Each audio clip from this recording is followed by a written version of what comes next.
Hello viewers, welcome to my YouTube channel. জানেন শিয়াল রাতে চিৎকার করে কেন? চলুন আজকে আমরা এই বিষয় নিয়ে আলোচনা করব।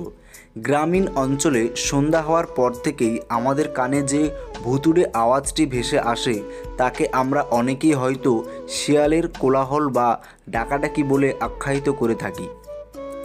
তবে কখনো কি ভেবে দেখেছেন শিয়াল রাতেই কেন এত ডাকাডাকি করে থাকে? মানুষের জন্য শিয়ালের ডাক শোনা ভীতিকর হলেও এই ভুতুড়ে কান্না আসলে শিয়ালের জন্য লোভনীয় সুর।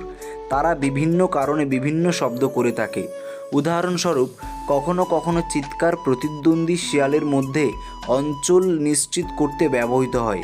তাছাড়াও তার কাছের কোনো বন্ধুর সাথে যোগাযোগ করার জন্য, একত্রিত হয়ে কিছু সময় কাটানোর জন্য, কোথাও থেকে কিভাবে খাবার সংগ্রহ করবে সেই পরামর্শ করার জন্য, আর রাত নামলেই খাবারের খোঁজে লোকালয়ে বেরিয়ে আসে। তবে তাদের ডাকাডাকি সঙ্গমকল বার্তা হিসেবে কাজ করে, যার মাধ্যমে তারা তাদের আশেপাশের সম্ভাব্য সঙ্গীদের কাছে তাদের ভিক্সেনের উপস্থিতি সম্প্রচার করে। ফলে পুরুষ প্রজাতি স্বাভাবিকভাবেই এই কল বার্তাগুলির প্রতি আকৃষ্ট হয়। শব্দ যত শক্তিশালী এবং মজবুত হবে, সঙ্গীকে আকর্ষণ করার সম্ভাবনা তত বেশি হবে। ধন্যবাদ।